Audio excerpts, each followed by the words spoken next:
Muy buenos días a todas y a todos que se están uniendo con nosotros desde Latinoamérica y el Caribe, y muy buenas tardes a todos aquellos que se están uniendo con nosotros desde Europa. Mi nombre es Victoria y soy una de las dos coordinadoras regionales de Euraccess Latinoamérica y el Caribe. Y junto con mi compañera Charlotte, que está también aquí con nosotros, vamos a moderar este webinario. Este webinario, un becario, Nicolás Rascovan, y un oficial científico de ERC, Luis Fariña Busto, compartirán consejos sobre cómo obtener los generosos fondos ofrecidos por la agencia ERC. Nicolás contará su experiencia y las ventajas de realizar investigaciones a través del ERC, mientras que Luis hablará sobre las reglas y el proceso de selección de candidatos. También tenemos a nuestro tercer ponente, que es Davide Innocenti, que también es un oficial científico de ERC y presentará en inglés después sobre los acuerdos de implementación que ERC tiene con dos países en este momento de Latinoamérica y el Caribe, que son México y Argentina. Después de las presentaciones, responderemos unas preguntas que pueden escribir, por favor, en la parte que se llama Q&A de la plataforma Zoom. Por favor, no usen la parte chat, pero mejor si tienen preguntas y para que las podamos ver y responder, usan la parte de Q&A en la parte abajo de Zoom. Antes de empezar este webinario, permítanme brevemente presentar la iniciativa y el proyecto Euraccess y cómo puede ayudar esta iniciativa, sobre todo a los investigadores presentes aquí en la región de Latinoamérica y el Caribe. Euraccess es una iniciativa europea dentro de Horizonte Europea, lanzada y financiada por la Comisión Europea desde hace 17 años. Está aquí para facilitar la movilidad de los investigadores e investigadoras dentro de Europa y entre Europa y el resto del mundo. Euraccess en este momento está presente en 42 países europeos y 9 nodos globales, incluyendo Latinoamérica y el Caribe. Nuestro público meta son investigadores, instituciones de investigación y emprendedores e industria. Entonces, ¿qué hace Euraccess? Euraccess facilita la movilidad y desarrollo profesional, ofreciendo información y servicios de ayuda. Lo que es muy importante para decirlos es que lo que no hacemos, lo que Euraccess no hace. Euraccess no financia la movilidad, pero ayuda en la búsqueda de las becas y financiamiento para sus investigaciones en Europa. Obviamente, toda la información y servicios son gratuitos. Nuestra herramienta más importante es la página de web que pueden ver en la pantalla. Lo pueden encontrar en euraccess.org. En esta página de web encontrarán financiamiento, las becas, asistencia, socios, información sobre el desarrollo profesional de los investigadores.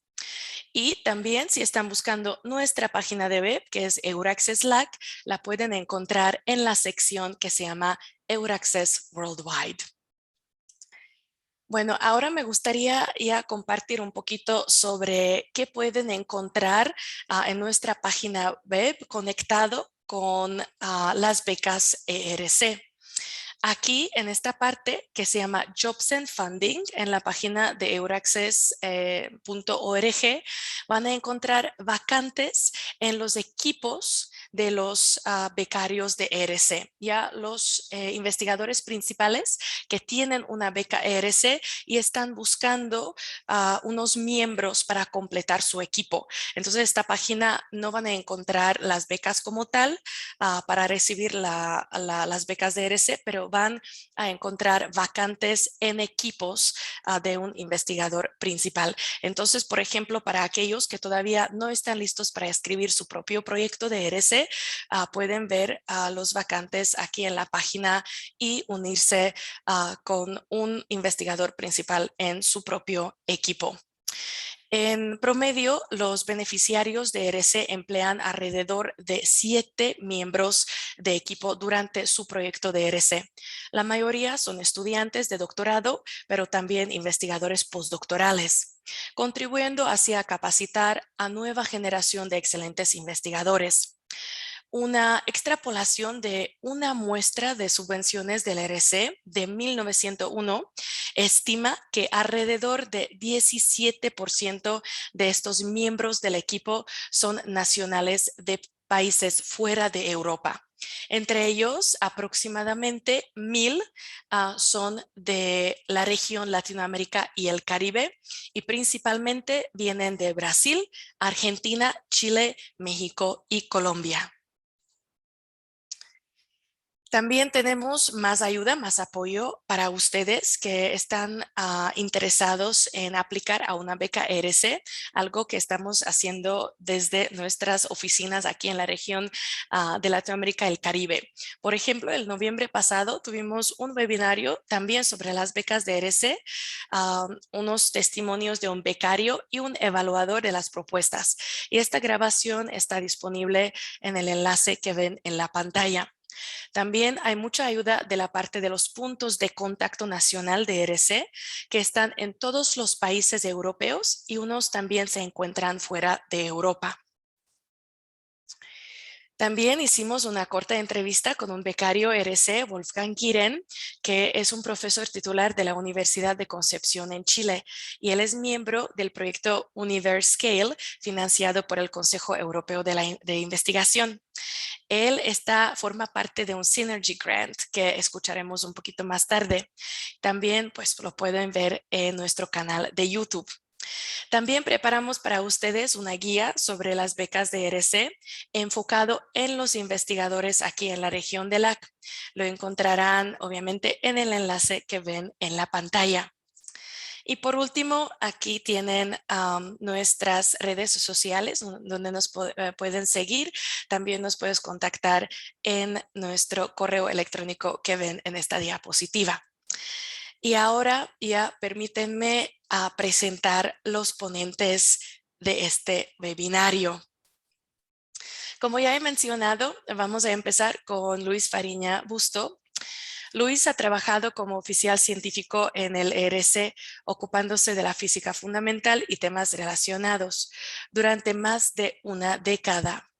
Completó su formación como físico teórico con una tesis sobre cosmología relativista.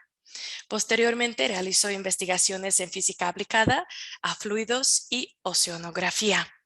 Bienvenido, Luis. Muchas gracias por estar aquí con nosotros. Después escucharemos el testimonio de un becario, Nicolás Rascovan. Nicolás es un biólogo argentino y líder de grupo de la unidad de paleogenómica microbiana del Institut Pasteur de París, Francia. Inicialmente se formó como biólogo molecular y celular, dando sus primeros pasos en la investigación como estudiante de pregrado en laboratorios de Argentina y Estados Unidos. También bienvenido, Nicolás, y muchas gracias por estar aquí hoy con nosotros. Y por último, vamos a escuchar a la presentación de Davide Innocenti, ya que he mencionado que esta presentación será en inglés. Dr. Davide Innocenti is a project advisor at Call and Project Follow-up Coordination Unit of the European Research Council Executive Agency. He is in charge of the implementation of visiting programs for potential ERC applicants and international early career scientists. Welcome, Davide. Thank you also to you for being here with us today. Entonces, ahora ya me gustaría dar la palabra a Luis. Por favor, si puedes compartir tu pantalla. Gracias, Victoria. Allá voy.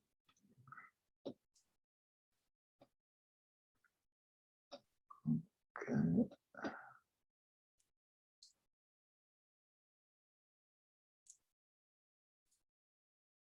debería aparecer en pantalla como sucedió antes, pero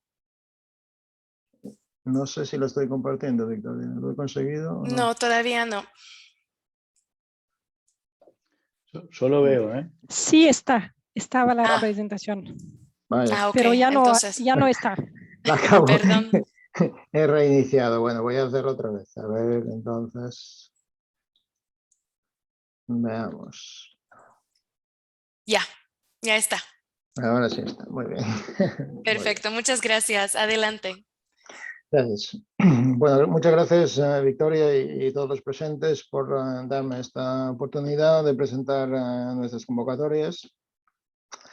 Yo, efectivamente, como ha dicho Victoria, trabajo como agente científico en el Consejo Europeo de Investigación y mi trabajo está directamente ligado a la evaluación de las propuestas y el desarrollo de las evaluaciones.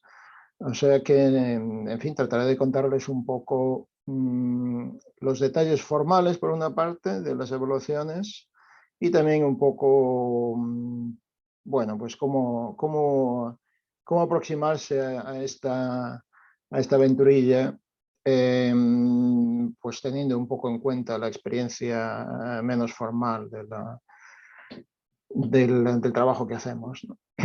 Entonces, voy a empezar un poco poniendo en contexto, si consigo que me funcione. Voy a empezar un poco poniendo en contexto a nuestra agencia, el ERC, y a nuestro programa, ¿no? Nuestra agencia, aunque funciona bajo la dirección de un consejo científico que es autónomo, pues dependemos orgánicamente de la Comisión Europea y en particular de la Dirección General de Investigación e Innovación. Entonces, somos un poco el alumno díscolo en esta familia, pero creo que aportamos una parte de interés. El dinero que el ERC reparte a la comunidad investigadora es una parte del programa marco de investigación de la Unión Europea. Es una parte importante, pero minoritaria. Es aproximadamente en el actual programa marco, Horizon Europe, es aproximadamente un 17% del programa. Entonces, lo que nosotros hacemos, por lo tanto, es ejecutar una parte de este programa y es una parte que tiene unas peculiaridades bueno, pues que le dan un carácter especial dentro de la financiación de la Unión Europea. Sí, me gustaría comentar un poco esas características que le hacen un poco especial. Para empezar, y no está escrito, pero lo voy a decir yo porque creo que es realmente un aspecto característico. El programa marco de la Unión Europea, que se ha desarrollado durante varias décadas ya, aproximadamente 4 décadas, ha tenido una función integradora y estructuradora dentro de la comunidad de investigación en la Unión Europea. Entonces, tradicionalmente ha sido un programa un poco dirigista.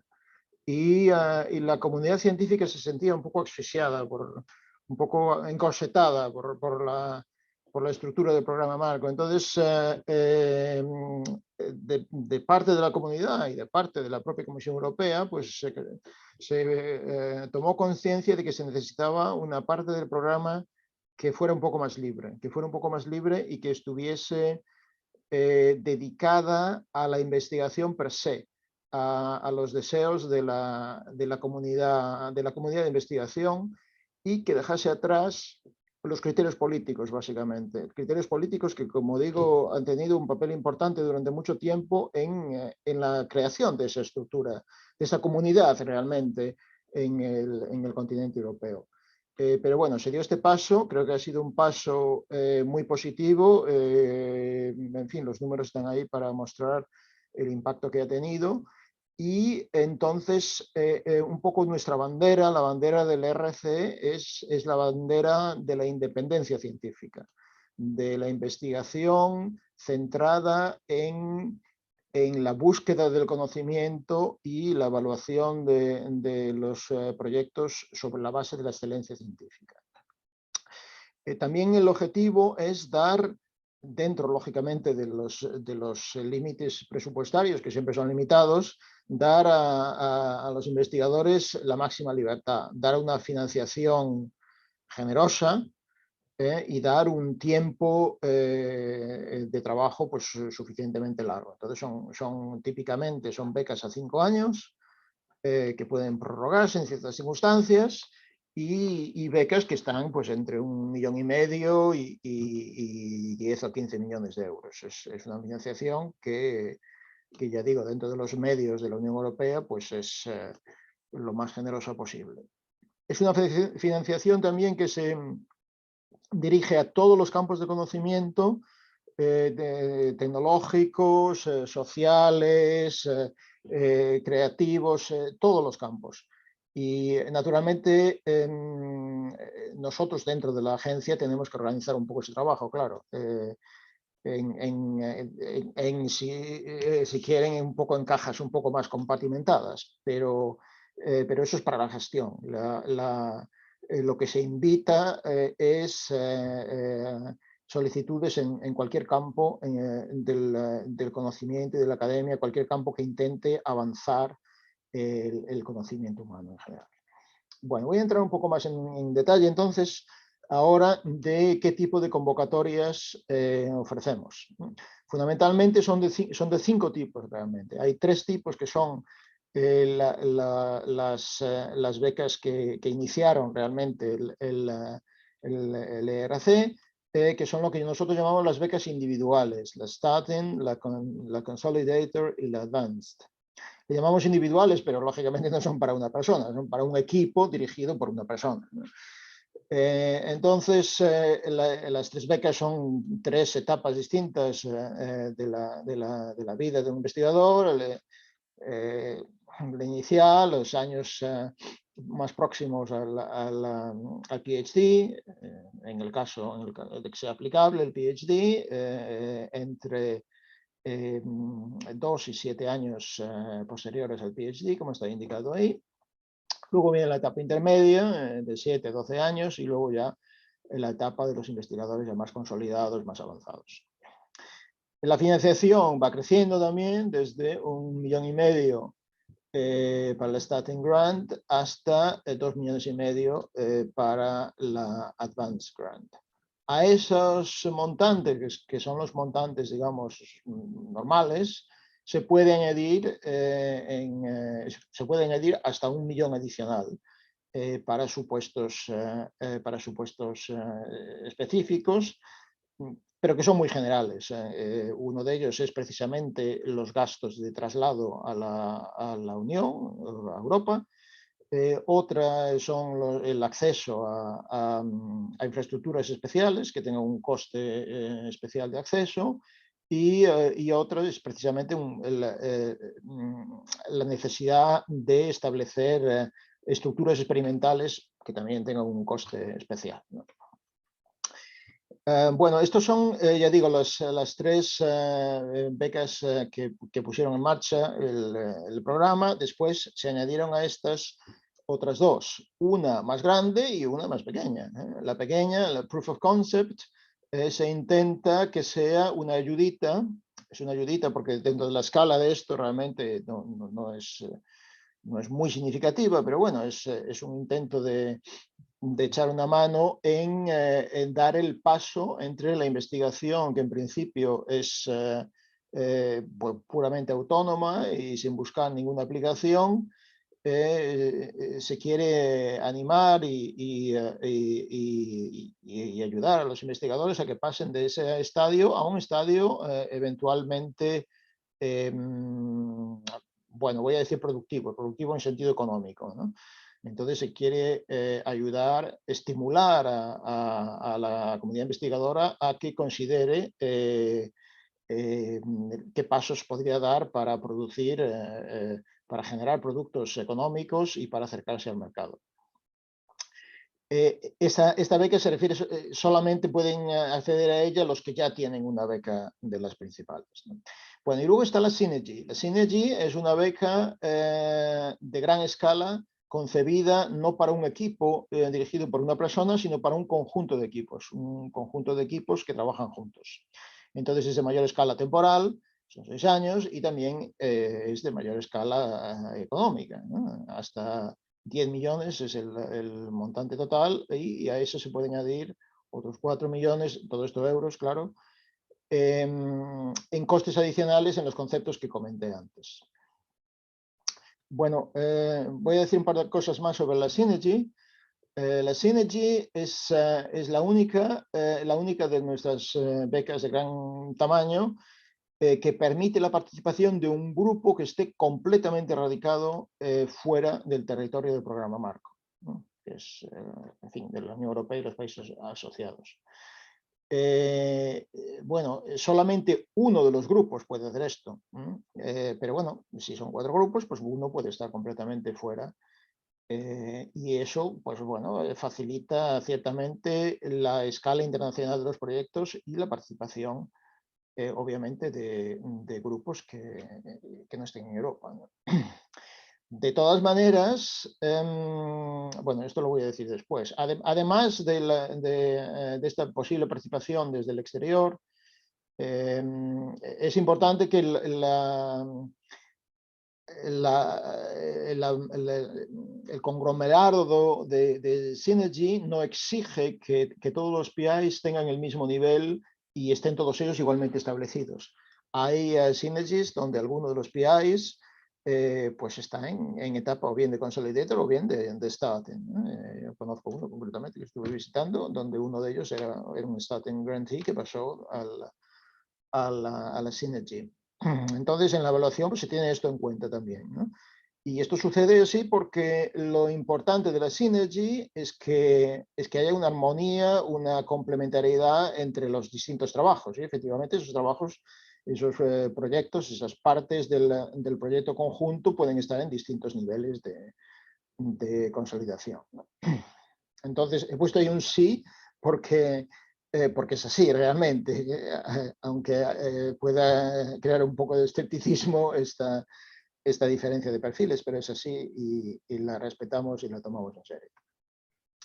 Bueno, quiero subrayar que efectivamente un proyecto de Synergy no es una simple juxtaposición de proyectos, tiene que ser un elemento, una parte integrante de la excelencia, es demostrar que efectivamente el todo es más que la suma de las partes, que aquí realmente hay un efecto a mayores, hay una creación de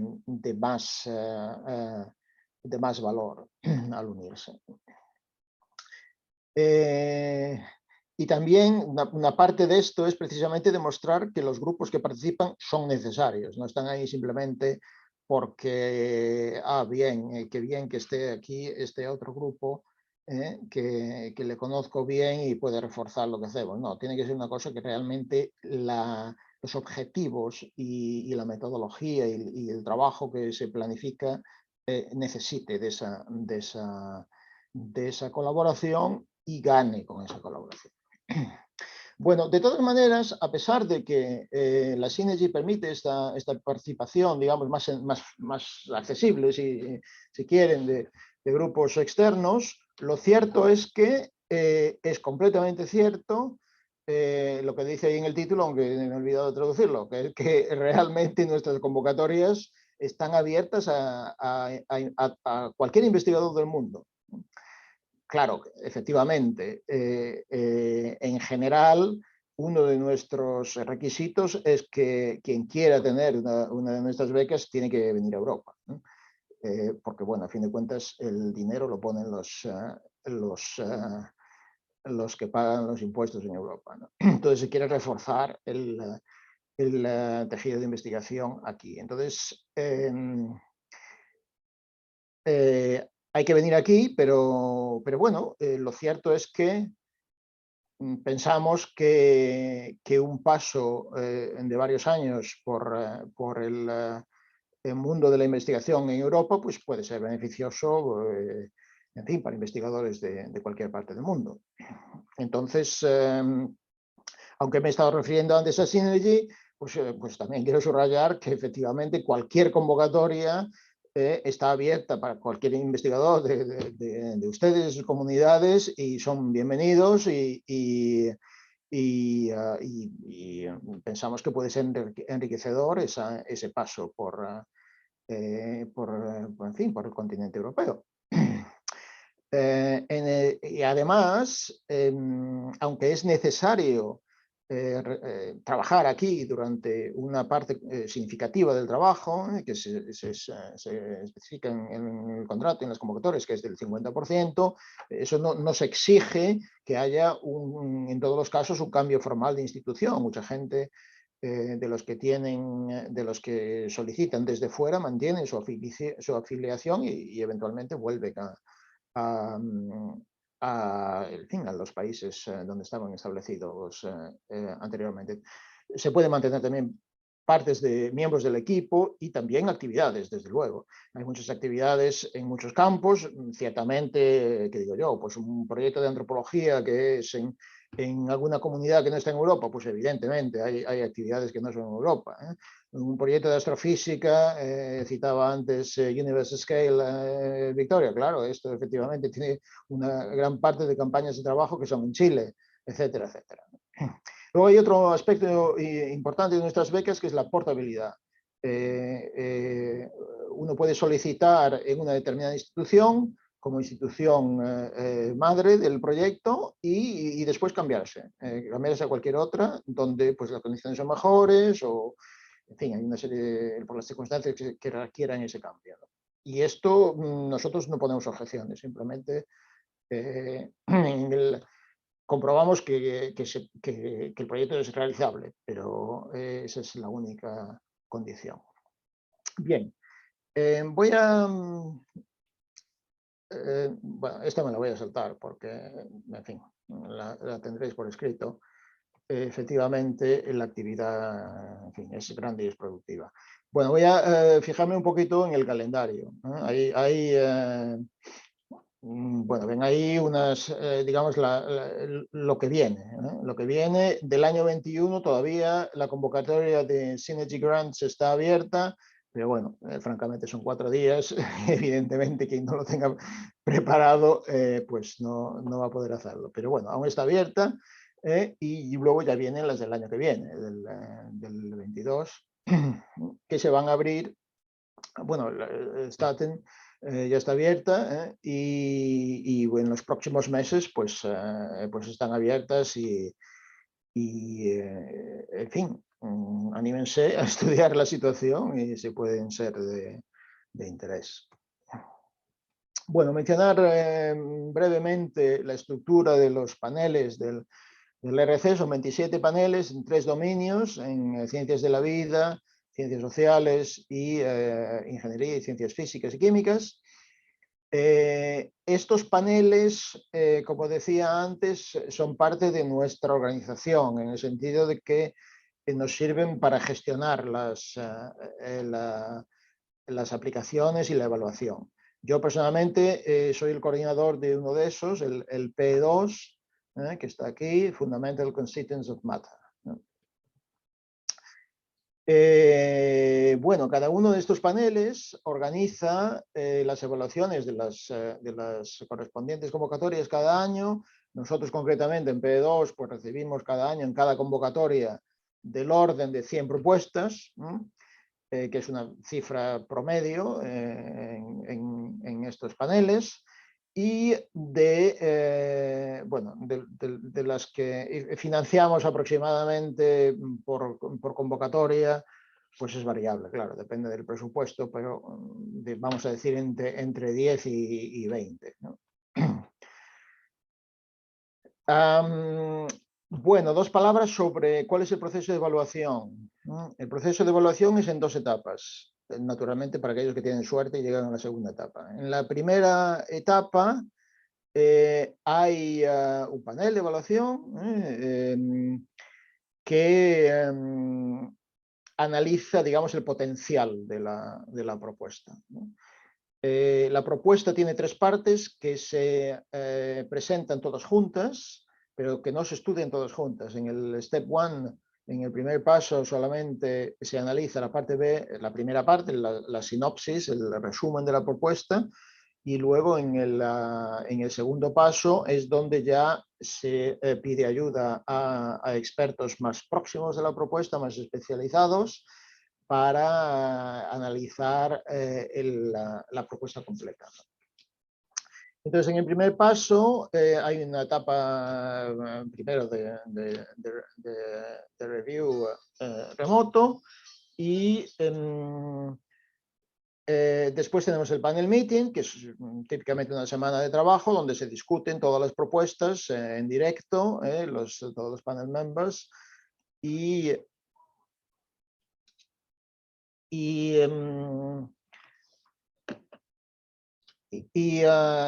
bueno, finalmente pues, se toma la decisión y se informa a los applicants de cuál ha sido el resultado de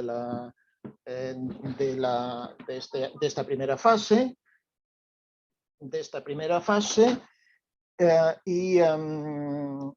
Aproximadamente 2/3 de las propuestas son rechazadas en la primera fase y en la segunda fase, de lo que queda, pues otra vez otros 2/3 se quedan en el camino y solamente es 1/3 aproximadamente los que llegan al final. Bien, entonces, como decía, en la segunda fase no solamente son los propios miembros del panel, sino también una serie de especialistas seleccionados por el propio panel, los que estudian la propuesta, y tras el segundo panel meeting, pues se informa otra vez a los solicitantes del resultado. Bueno, lo más importante de este proceso es precisamente la excelencia de la propuesta. Bueno, la excelencia científica es el baluarte del RC, es el único criterio de evaluación, pero ese criterio se hace más concreto en el procedimiento de la evaluación y se concreta en 2 partes. Por una parte, el propio proyecto de investigación y para estudiar, para analizar la excelencia del proyecto de investigación, se pide al panel que considere el potencial de la propuesta, la capacidad de impacto, la originalidad, qué aporta de nuevo al campo de trabajo. Y luego, la segunda parte que se analiza es la investigadora principal. Me he permitido ahí escribirlo un poco de manera inusual para recordarme a mí mismo y para también recordar a toda la audiencia que uno de nuestros principios es la igualdad de oportunidades. Y hacemos todo lo posible por recordar que una persona, un investigador, por defecto no es un hombre, sino que puede perfectamente ser una mujer. Y por lo tanto, creamos las condiciones, tratamos de crear las condiciones necesarias para que efectivamente las circunstancias de la evaluación pues, sean lo más equilibradas posibles para todos los participantes y para todas las participantes. Bueno, ¿qué es lo que se analiza? Se analiza la excelencia, evidentemente, de la proponente o del proponente, la capacidad intelectual, la creatividad, la dedicación, ¿no? Y todo esto, evidentemente, para las distintas convocatorias en relación con la etapa de investigación, con la etapa de trabajo, la etapa de la carrera en la que está la persona. Bueno, formalmente esto completa un poco lo que hacemos con las propuestas, cómo las evaluamos, y ahora voy a pasar a dar pues un poco unas ideas de cómo se puede ver este proceso desde el punto de vista de un potencial solicitante. Entonces, y ahí Nicolás seguramente después nos contará su propia experiencia, ¿no? Evidentemente. Entonces, realmente el primer paso es mirarse uno mismo. El primer paso es preguntarse si realmente uno tiene esas capacidades que se van a exigir y que son necesarias para desarrollar un proyecto de la envergadura de un RC. Si uno tiene el conocimiento, si uno tiene la originalidad, la capacidad de creación y también la capacidad de gestión para llevar a buen fin uno de estos proyectos. Esto es esencial. Obviamente es la primera pregunta que uno tiene que hacerse y tiene que hacérsela con toda honestidad y con toda dureza también, porque después hay que convencer al panel.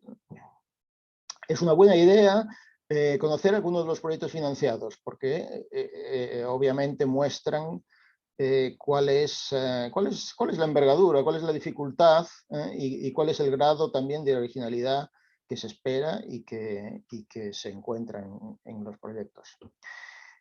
Luego viene el proyecto. Entonces, sí, tiene uno que ser realmente lo más duro posible con el proyecto. ¿Hasta qué punto satisface los criterios? ¿Es realmente innovadora la idea que se presenta? ¿Es una idea que va más allá, que realmente tiene potencial? ¿Es una idea que no solamente está restringida a un campo, sino que puede también abrir caminos en distintos campos? Y claro, no basta con ser rompedor, hay que también tener algunas garantías. Hay un buen análisis de riesgos, hay capacidad de llevarla a cabo, de manera realista, con los medios y con el tiempo disponibles, y hay alternativas en el caso de que fallen cosas. En fin, todas esas características hay que analizarlas antes de presentarse al panel y asegurarse de que uno es capaz de dar respuesta a todo eso. Y luego viene lo peor. Lo peor es que hay que convencer de todo eso a los mejores expertos mundiales del campo, porque eso es lo que nosotros tratamos, es de tener en el panel precisamente a ese nivel, a los mejores, pura y simplemente. Por ejemplo, Giorgio Parisi, que es Nobel desde ayer, pues estuvo en P2 precisamente en mi panel durante 4 años, 4 convocatorias. Entonces, ese es el calibre de la gente a la que hay que convencer. Obviamente es factible, hay mucha gente que lo hace. Bien, algunos comentarios más. Bueno, pues si uno tiene las respuestas a todo eso, pues claro, hay que lanzarse porque tiene posibilidades. ¿Cómo hacerlo? ¿Cómo se plantea uno? Bueno, ahí yo les cuento mi experiencia. Yo trabajo ahora mismo para la Unión Europea, llevo trabajando bastantes años para la Unión Europea y antes de eso yo era profesor de universidad, estaba en la universidad. Y cuando vine a Bruselas, yo no conocía a nadie, ni tenía ninguna relación, ni nada. Lo único que hice fue lo que pongo ahí, leer los documentos, seguir los pasos y hacer las cosas como decían los documentos que había que hacerlas. Entonces, como a mí me funcionó y nosotros desde las instituciones tratamos de que eso funcione, de que nuestras guías y nuestros documentos digan realmente lo que nosotros hacemos y lo que cabe esperar, pues animo a la gente a que lo haga. Bien, ¿qué ponen en la propuesta? Pues lo que hay que poner en la propuesta son las respuestas a todas las preguntas de antes. Hay que explicar por qué la idea es buena, hay que explicar por qué el procedimiento que se propone es fructífero y tiene potencial, y hay que explicar quién es uno y bueno, de dónde viene la preparación que tiene, y sobre todo es importante también explicarle al panel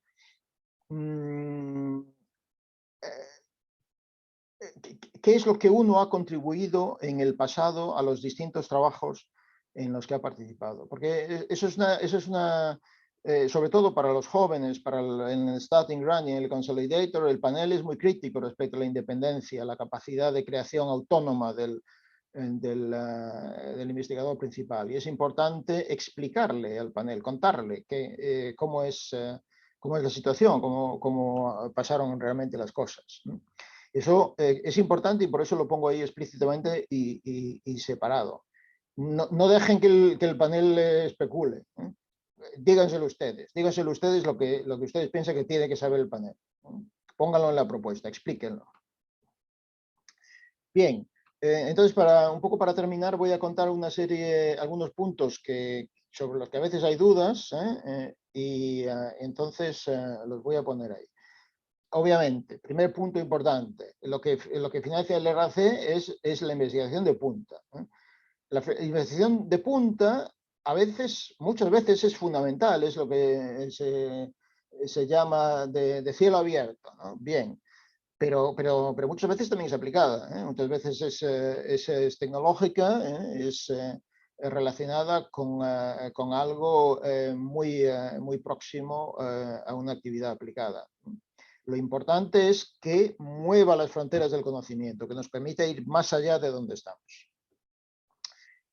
¿Cómo se distribuye el dinero? No se distribuye a priori, el dinero se distribuye por demanda. Si a un panel llega el 15% de las propuestas de una convocatoria, pues ese panel se lleva el 15% del presupuesto de la convocatoria. Nosotros, tenemos paneles y dentro de cada panel hay una serie de descriptores que explican un poco lo que se evalúa en ese panel.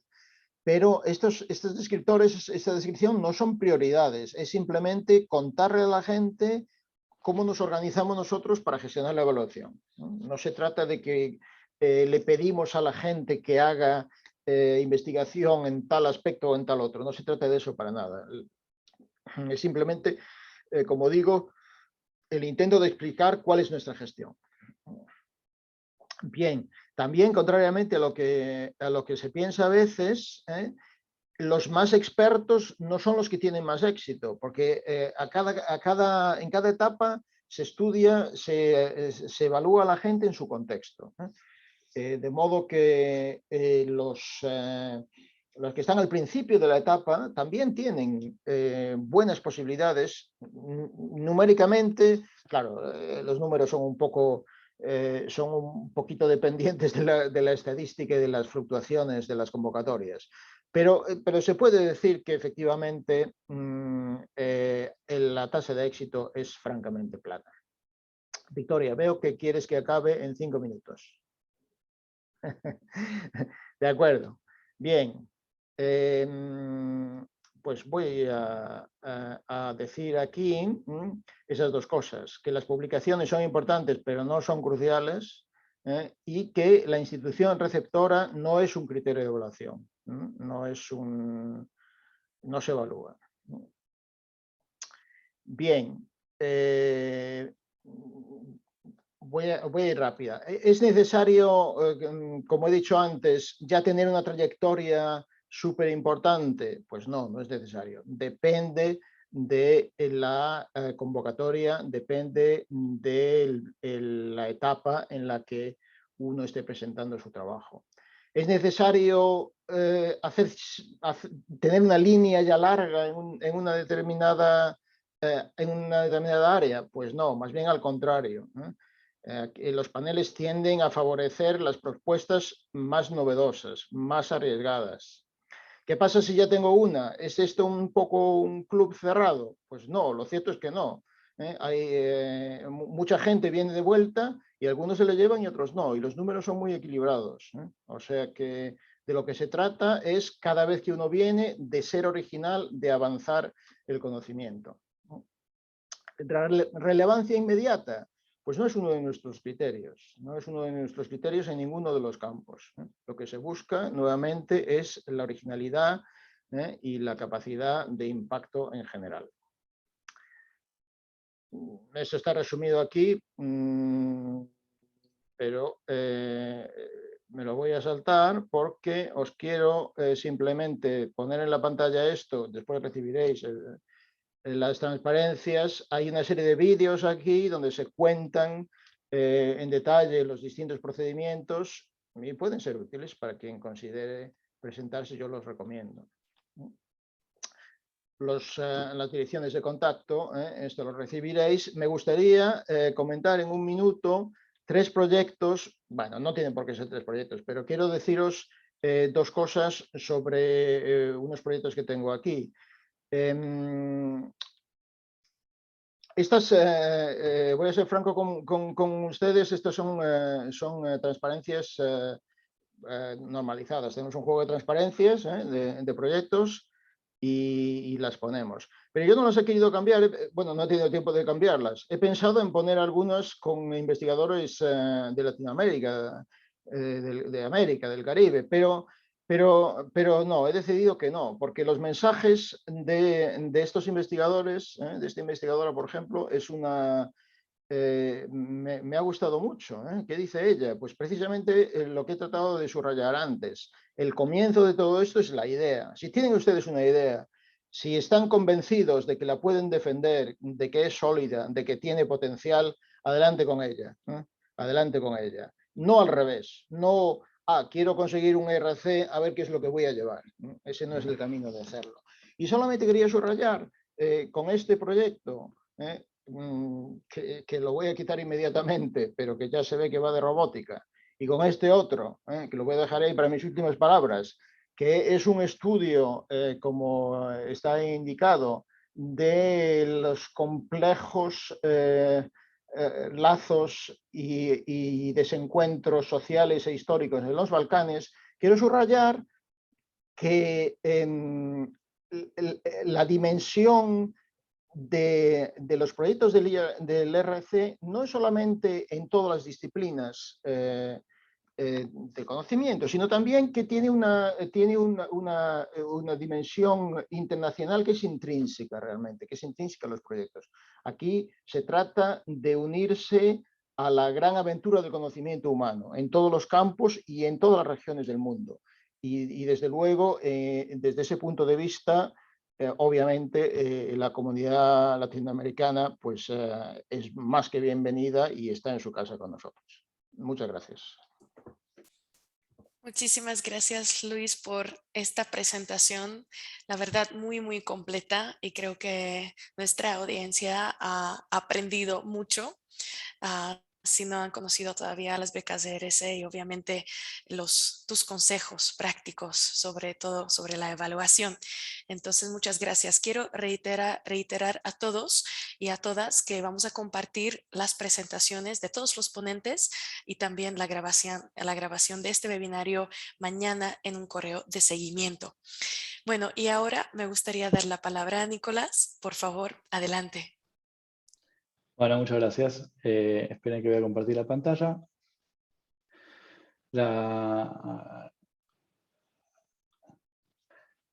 Ahí está, ¿lo pueden ver bien ahí? Sí, perfecto. Bueno, Adelante. muy bien. Bárbaro. Bueno, muchas gracias a todos los que se unieron hoy a escucharnos, a todos. Voy a hablarles un poco sobre mi experiencia aplicando al IRC. Obviamente, algunas de las cosas que voy a decir son más personales y otras cosas por ahí les sirvan, son más generales y les puedan servir un poco a todos los que se estén planteando presentarse a un IRC. Bueno, así que la charla va de todo acerca del IRC. Bueno, voy a hablar, yo le voy a decir IRC al ERC. Estoy acostumbrado a decirlo así.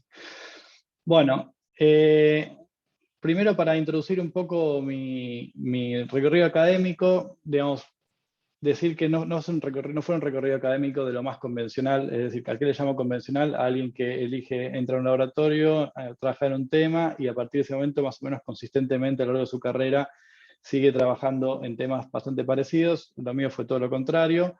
Fue un camino bastante intrincado, donde yo me formé como biólogo molecular en la Universidad de Buenos Aires, en Argentina. Empecé trabajando, haciendo experimentos en la mesada, con temas que tenían que ver con la regulación de la expresión génica. Después me fui a Estados Unidos a trabajar en células madre, también en la mesada, pero ya otro tema que nada que ver con la expresión génica. Después me volví a Argentina para hacer mi doctorado. En esa época acaban de ser introducidas las tecnologías de secuenciación de alto rendimiento y yo sin saber nada de bioinformática y nada de biología computacional, me metí a hacer un doctorado en eso, en un equipo que tampoco tenía tanta formación en eso, así que fue también una aventura de ponerse a trabajar en un tema nuevo que recién estaba siendo introducido, con el desafío de empezar algo nuevo, pero también con toda la satisfacción de meterse en un campo que estaba recién empezando a expandir.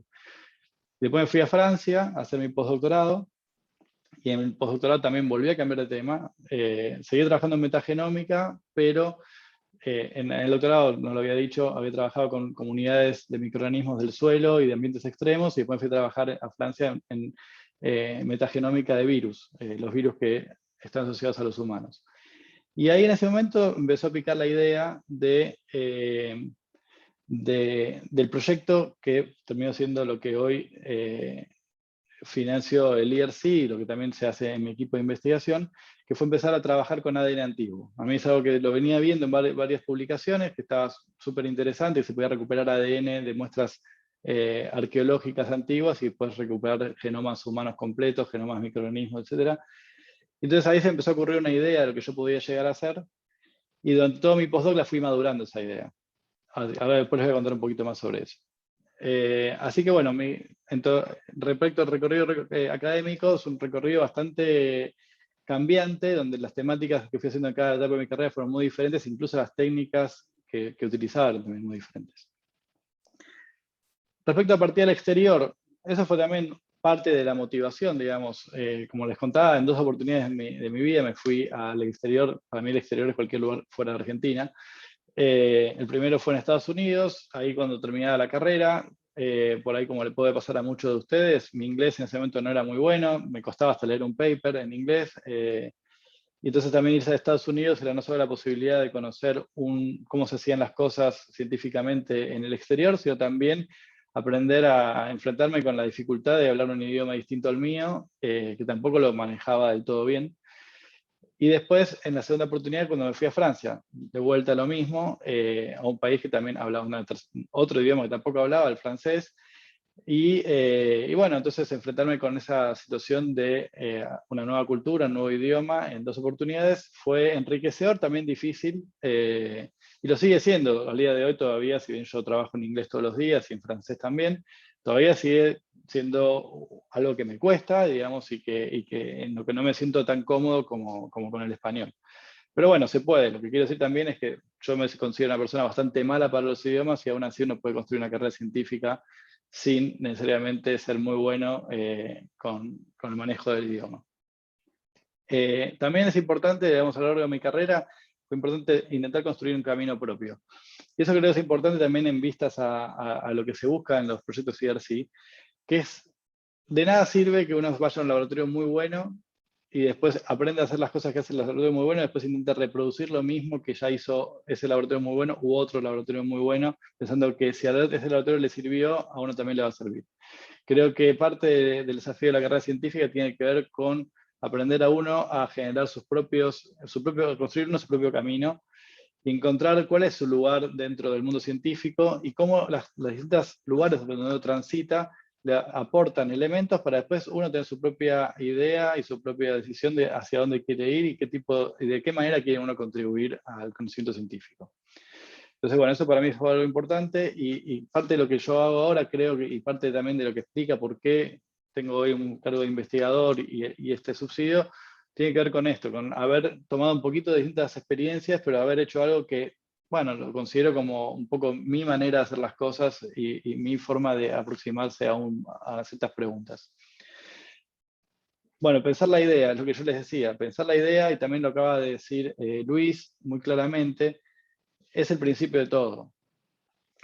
No solo para un IRC, sino para la carrera científica en general. ¿Qué es lo que quiero hacer? ¿Cuáles son mis preguntas? ¿Y cuál es mi manera original a través de las cuales quiero abordar esas preguntas? En mi caso personal tuvo que ver con que yo venía trabajando, como les contaba, en metagenómica, el mundo de los microorganismos, a partir de la genómica y la secuenciación de ADN. Y a mí se me ocurrió que podía utilizar los microorganismos, que se pueden recuperar de muestras arqueológicas antiguas, para responder preguntas acerca de las poblaciones humanas en las cuales vivían esos microorganismos. Entonces, de esa manera, bueno, se me ocurrió por ahí atacar preguntas que tenían que ver más en el campo de la historia o de las ciencias sociales, pero atacarlos con elementos traídos de la biología y desde la microbiología y de la genómica. Así que esa fue un poco la idea que a mí se me había ocurrido. Pero bueno, tener la idea no es parte de la cosa. Uno puede tener una buena idea, y yo creo que tener una buena idea es difícil, pero aún más difícil es buscar la manera de llevar esa idea a término. A mí la idea en sí, digamos, lo que sería la base de la idea, la tuve en el 2014, si quieren, y me llevó 4 o 5 años atar todos los cabos para que esa idea sea factible y realizable. Entonces, ¿qué significa atar cabos? Bueno, hay varios aspectos acá. En mi caso tenía la idea, yo les contaba, atacar preguntas de las ciencias sociales desde la historia, pero desde el lado de la microbiología y desde el lado de la secuenciación de ADN antiguo.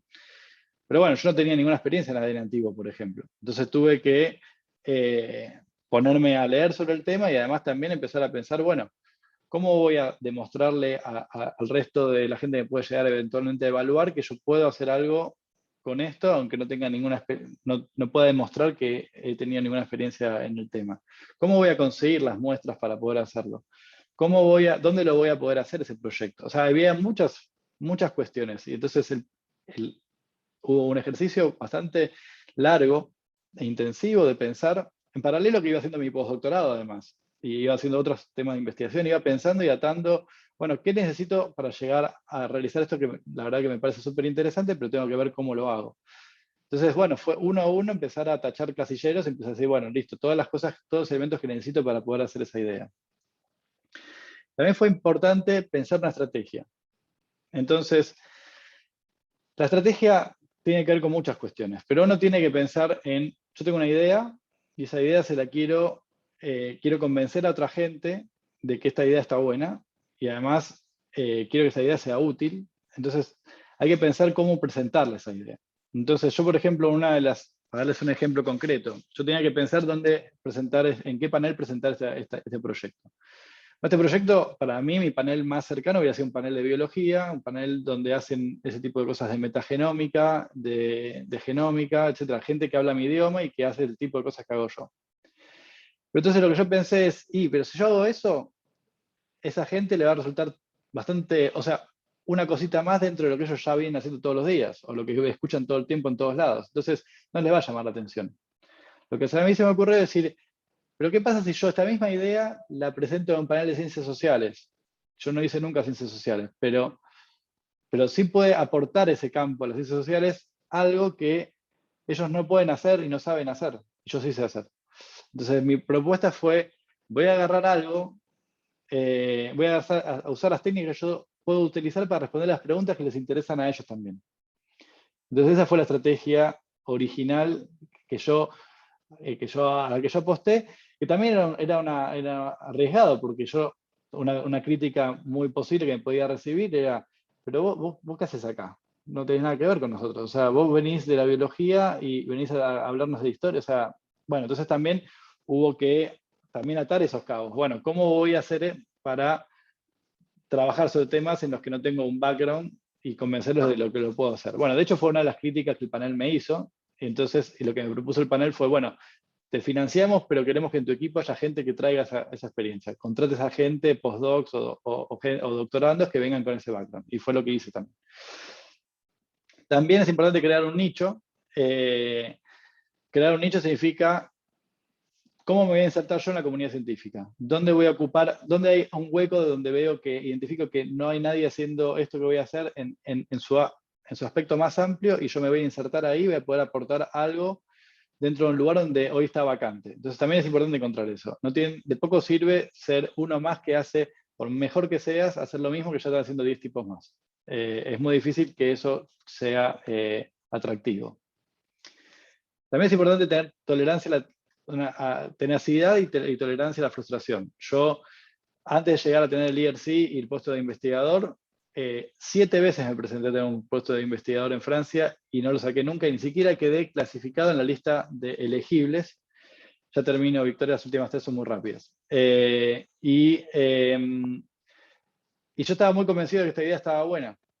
y que iba a terminar atando los cabos finalmente. Entonces, bueno, durante 2 años trabajé, estuve trabajando en casa, bueno, justo estaba en paternity leave porque había tenido una hija chiquita, y con mi hija bebé al lado estuve trabajando. Uno de los últimos cabos que me faltaba tener era publicar algo que mostrara que lo sabía hacer. Bueno, por suerte tuve la suerte de que esa publicación que hice en mi casa solo, con mi laptop, terminó publicada en Cell, que es una revista muy buena, y eso me dio bastante credibilidad. Entonces fue otro cabo que pude atar, que me faltaba atar y que me retrasó un poquito en eso. Finalmente, pero bueno, imagínense la frustración que genera cuando uno se presenta a cosas y no salen, hasta que, bueno, hay que seguir intentándolo. Si uno está muy convencido de lo que quiere hacer, hay que luchar por eso. Los puntos de apoyo y networking también son importantes. Simplemente con esto de decir, si bien las propuestas IRC tienen, sobre todo las de starting, tienen que cerrar sobre sí mismo, uno tiene que mostrar que uno es autónoma para poder realizarlas de principio a fin. También yo conté con el apoyo de gente para leer el proyecto y evaluarlo y darme opinión y feedback cuando lo estaba escribiendo, para ayudarme a pulir las ideas, para discutir las ideas cuando estaba pensando. También gente que me enseñó muchas de las técnicas que voy a terminar aplicando en el subsidio. Y también muchos investigadores que van a aportar muestras para este proyecto y aportar esa discusión y sobre los resultados que se van a generar. Así que también es importante saber cómo armarse un network de apoyo para enfrentar ese tipo de aplicaciones. Y la escritura del proyecto es larga, es un proyecto difícil de escribir. Por todo esto, todo lo que les acabo de contar tiene que estar plasmado en el escrito, tiene que estar claro en el escrito. A mí me llevó 1 o 2 meses pensar la idea, o sea, ya tenía la idea, como les decía, durante años la estuve madurando, pero pensar cómo lo iba a escribir y cómo lo iba a estructurar me llevó 2 meses. Solamente pensar cómo lo iba a hacer. No podía escribir ni una palabra porque todavía no sabía cómo organizar los aims, cómo organizar las cosas. Y después me llevó 1 mes y pico de escritura, donde iba escribiendo, son largos, la parte B1 son 5 páginas, la parte B2 son 10, 15 páginas, y hay que pulirlo, releerlo, y releerlo, y releerlo, y ir retocándolo. O sea, lleva mucho tiempo. Uno tiene que estar dispuesto a invertir 3 meses por lo menos de su vida casi exclusivamente a la escritura. Hay gente que es muy eficiente y lo hace más rápido, pero por lo menos suponer que eso lo van a poder hacer en 3 meses. Bueno, ¿qué representa sacar un IRC? Bueno, tranquilidad. Tranquilidad durante 5 años para tener mucho funding, para poder hacer la idea que uno estuvo soñando durante mucho tiempo y no tener que preocuparse por aplicar necesariamente los otros subsidios o ver cómo contratar gente. Te da la autonomía para poder trabajar durante 5 años en tu proyecto sin preocuparte mucho más de otras cosas. Bueno, eso es todo. Espero que les haya servido y después supongo que habrán preguntas o algo. Gracias. Muchísimas gracias, Nico, por contar tu experiencia, porque creo que muchos que nos están escuchando hoy están en el mismo lugar o más o menos tienen unas mismas o similares experiencias a la de las tuyas. Entonces, muchas gracias por contarlas. Tenemos muchas preguntas, pero antes de responder unas de las dudas y preguntas que tienen ustedes, vamos a continuar con la última presentación, que va a ser muy cortita, entre 8 y 10 minutos. Entonces, ahorita me gustaría invitar a Davide. Davide, you are going to be our next and last speaker. So I would like to give you the floor to share the information about the implementing arrangements and how it can help some of our researchers here in the region of Latin America and the Caribbean. The floor is yours. Thank you, Victoria. I will share my slides with you. Good afternoon from Brussels, pero sobre todo buenos días para la mayoría de ustedes. I apologize in advance, but as you have already realized, it would be better for you that I continue in English.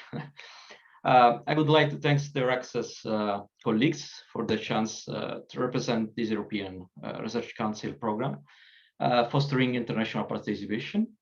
But above all, you that join us numerous today. ERC implementing arrangement is an opportunity to join an ERC team. These kind of international agreements are promoting opportunities indeed for scientists supported by a third country funding agency to temporarily join an ERC team run by an ERC PI, principal investigator.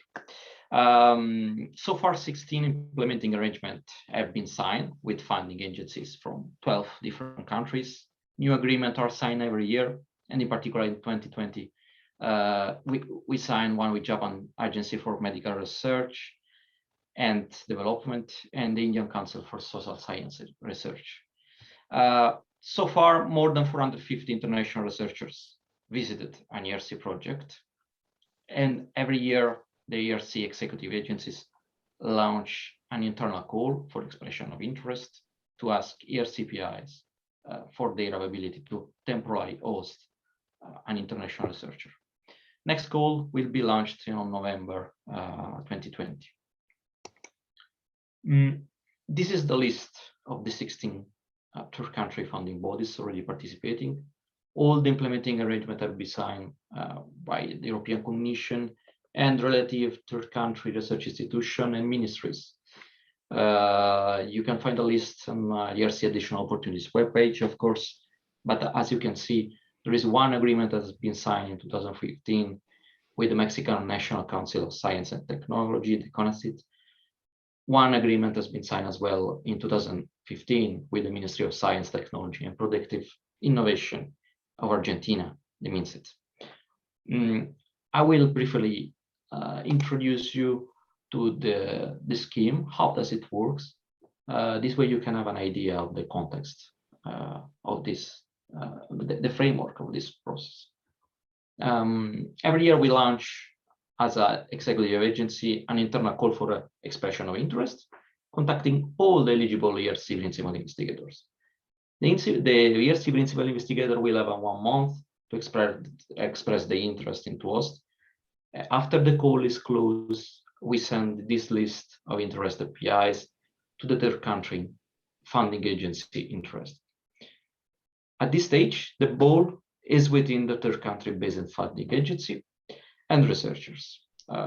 You as a researcher will be actually involved in this kind of internal calls that can have very different modalities. This is really depending by the agencies, the national agency which is participating. Indeed, they should inform all the eligible researchers that as applicants have to contact an ERC principal investigator to seek an agreement on possible research visit. The ERC principal investigator, of course, can accept or not this visit. If accepted, they have, together with their own host institution, to provide a letter of support to you. The third country-based funding agency will evaluate the proposals and, of course, fund the successful one. If you are one of the successful researchers, you will have to plan an executive visit with the ERC principal investigator. There are few participation processes and conditions which are common to all the 16 agreements. I will quickly provide you some context. The ERC does not intervene in the communication between the ERC principal investigator and the potential visitors, and as well will not intervene in the selection process, which will be completely done by the funding agency. The visit should take place within the lifetime of the ERC project, of course, and it has to be in collaboration with the principal investigator. And for this reason, a similar area of scientific interest has to be targeted, and this will be the topic of this collaboration. Finally, the visiting researcher may be incorporated into the research team of this ERC-funded principal investigator for the duration of the visit. I just presented you the general structure and the processes, the main condition of the program. Now, I want you to give an update about the state of play of the program. First of all, how the ERC PIs receive this implementing arrangement.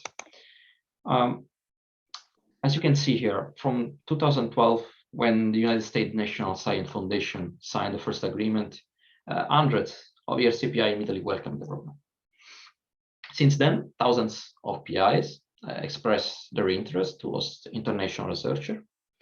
And this number are growing in the last years. They exceed an average of 600 participation in 2020. This means that in average, more than 600 ERC principal investigators are willing to host researchers, international researchers from these countries, from all the scientific domain. Okay, this means that the program is concretely providing to international researchers funded by the third country research institution the possibility to pursue research collaboration with top scientists funded by the ERC. But how this translates in terms of accomplished research visits? What I can give you is an overall idea of the number of the visits per destination country of visiting researchers and per scientific domain. Of course, as I already told you, it is expected the collaboration will occur in similar areas of scientific interest. And from this point of view, you can notice as how all the scientific domains are represented, at least for half of the 24 European countries that have been already visited by at least one researcher. In general, almost 60% of third country researchers visited a project in physical sciences and engineering domain, almost 30% a project in life science domain, and at least 13% visited a project in social science and humanities domain. Furthermore, there is already a visitor for a synergy grant. In conclusion, a vast and comprehensive collaborative offer already translated in practical terms into hundreds of research collaboration and involve hundreds of top researchers at every level of experience in Europe and across the world, of course. I will leave you mentioning again that the next implementing arrangement internal call for us will be launched in next November.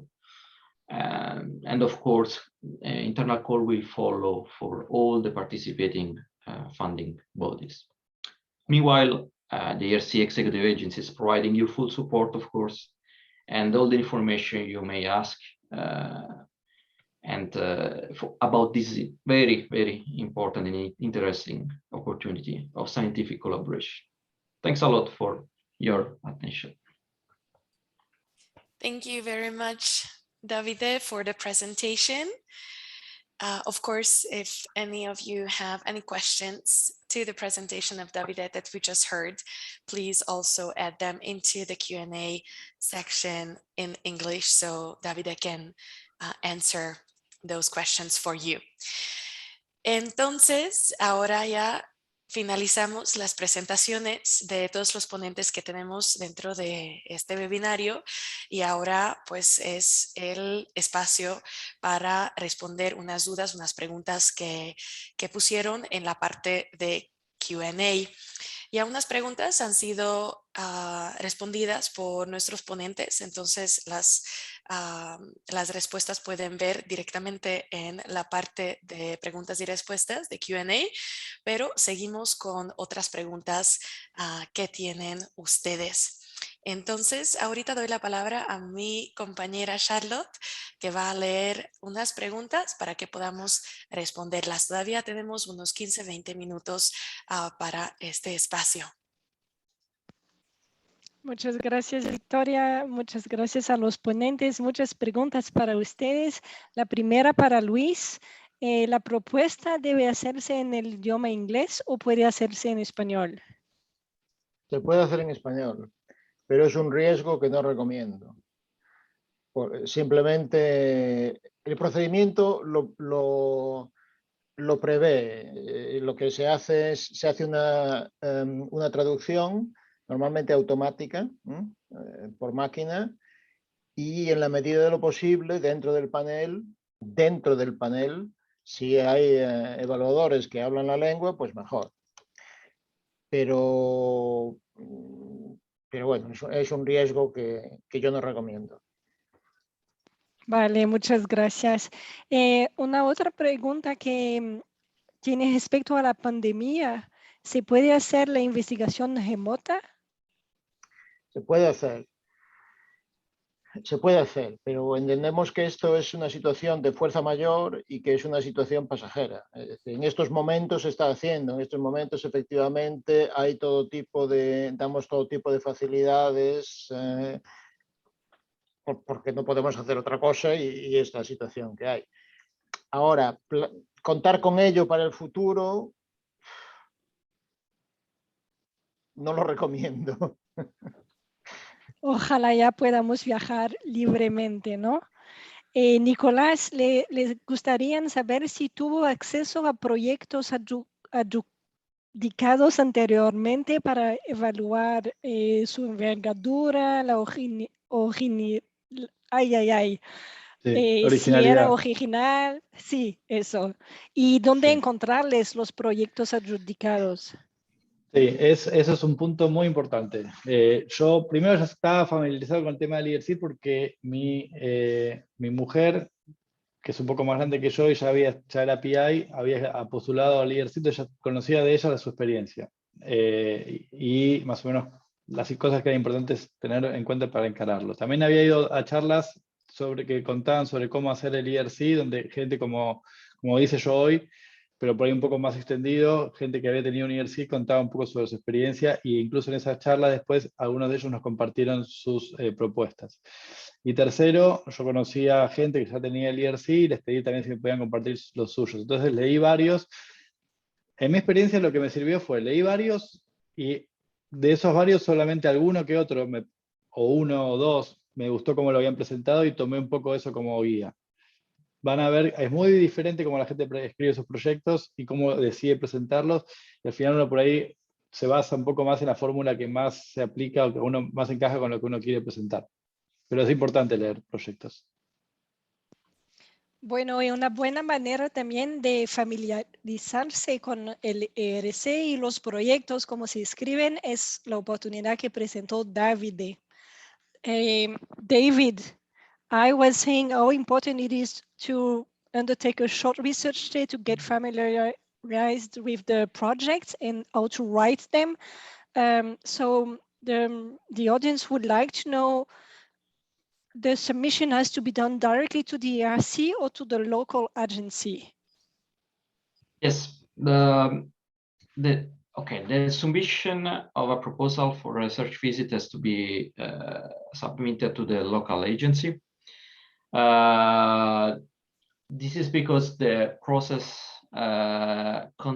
basically it's, as I explained you, different step project. This means that we transmit a list of interested PIs to the national agencies, and then they will have to, in principle, launch an internal call, which could be open to all the, for example, to particular awardees, to particular grant holder, and so on. So this means that the application from the international researcher has to be done to one of these agencies. Later on, if they want to, if they already identified from the list one of the interesting ARC principal investigator, the communication will be directly done with the principal investigator. This means they can contact them directly. But yes, in these terms, they don't have to apply to us, to ERC. They have to directly apply with a proposal to the funding agency. Okay, thank you. And the list of ERC grantees who are willing to receive those visiting researchers, is it found publicly? No, this is not available publicly. Typically, this list is communicated by the agency, which is actually responsible for the communication of this list. This is because, of course, because of data protection reasons, and because when we do our survey, our internal survey, we contact thousands of ERC PIs, and they are completely free to express their interest to host a researcher from each of the country present in the list. Okay, so this means that for each country there is a different list, and this has to be provided for each funding body, because there are countries with more than one funding body participating. Every time they have a different list, and they have to provide this list, and the idea is that this list is not publicly available. Thank you very much. Ahora, Luis, acerca de los formularios, ¿dónde encontrarles para preparar una propuesta? Sí, estoy tratando de... Voy a poner un par de cosas en el chat, un par de enlaces, no en el chat, sino en Questions and Answers. Questions and Answers también lo puede ver todo el mundo, ¿no? Sí, pero puedes ponerle en chat para nosotros, para el público es más fácil. Vale, pues lo pongo en el chat. De todas maneras, la respuesta general, y es un poco válida para toda la información que tiene que ver con esto, es la página del ERC, que es erc.europa.eu. Voy a poner en el chat un sitio más específico, que es la Guide for Applicants, pero ya digo que todo eso se puede encontrar en erc.europa.eu. Perfecto. Hay que siempre estar atento a tener el Guide for Applicants de la convocatoria que uno candidata, ¿no? Que se actualizan. Entonces, el Guide for Applicants es de la convocatoria de este año. Correcto. Y cambia para las próximas. Correcto. Perfecto. Entonces, mientras... voy a poner un ejemplo, pero efectivamente hay que fijarse en el año correspondiente, ¿sí? En la convocatoria. Gracias, Luis. Nicolás, una pregunta. ¿Los miembros de su grupo ya lo estaban definidos de antemano y lo puse en su presentación, en su proyecto, o se contrataran después? En mi caso personal, los contraté después, porque yo en ese momento no tenía ni una posición de investigador, ni tampoco un laboratorio, ni nada. Entonces vino todo junto. De hecho, empecé el puesto y un mes, o sea, abrí mi grupo y 2 meses después empezó el ERC. Entonces empecé a reclutar a la gente una vez que ya tenía el laboratorio armado. O por lo menos el ERC pedido. Pero sé que muchos equipos ya tienen su cargo de investigador, ya tienen un pequeño equipo formado, y entonces cuando escriben el ERC cuentan, digamos, por ahí, si ya tienen unas personas que podrían llegar a encajar bien con el proyecto, pueden llegar a mencionarlo. Pero no creo que sea necesariamente un criterio, digamos, decisivo para la escritura del ERC, digamos, el personal que uno ya tiene en el laboratorio. Sí puede llegar a ayudar a mostrar que uno está constituido, que ya tiene experiencia de liderar gente, experiencia de organizar un equipo, eso obviamente suma. Ok, gracias. Luis, una pregunta sobre publicaciones. ¿Se necesitan muchas publicaciones de peso para una candidatura? Y otra pregunta que tiene relación es, ¿cómo se evalúa la diferencia entre cuando uno candidata a una Starting Grant? ¿Cómo se evalúa la diferencia entre un investigador que tiene 2 años de experiencia y otro con 7? ¿Cuál sería el índice H o número de publicación necesario? Bien. Yo aquí puedo contar 2 partes de la historia. En la parte del panel y la mía como agente científico. Entonces, ¿qué es lo que hace el panel? Lo que hace el panel ya lo sabe la audiencia, hace lo que hace la comunidad investigadora, ni más ni menos. Entonces, ¿tiene peso el H-Index? Por supuesto que tiene peso. ¿Tienen peso las publicaciones? Que si tenga un Nature, que si tenga un Physical Review, por supuesto que lo tiene, porque en la comunidad tiene peso. Pero yo, como agente científico, ¿qué le digo a mi panel cuando estamos en una reunión? Acordaros que nuestras reglas dicen que tenéis que poner cada cosa en su contexto, que no es un criterio necesario que hay que tener un paper en Nature, no. Lo importante es la calidad de la investigación que se ha desarrollado y la capacidad de dedicación y la originalidad. Acordaros de que el H-Index no es un criterio. Lo que tenéis que hacer es fijaros en lo que se ha producido en la etapa en la que está la persona. Entonces hay ese continuo juego entre, vamos a decir, los usos de la comunidad y los intentos de invitarles a seguir unas reglas que tengan más en cuenta las circunstancias de cada uno. Okay. David, can a researcher from Colombia access the ERC-IA call? Good question. So far, we don't have an implementing arrangement, an agreement, international agreement signed with Colombia. But this is true that this can change every year. This is because every year we open new negotiation if a country is interested for a new agency joining this scheme. Of course, the negotiation will be done between the ministry responsible in the third country and the commission at commission level.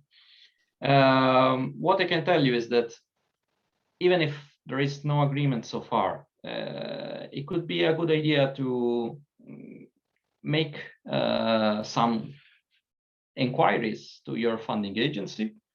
You can try to explain what we are talking about. You can address to us their attention.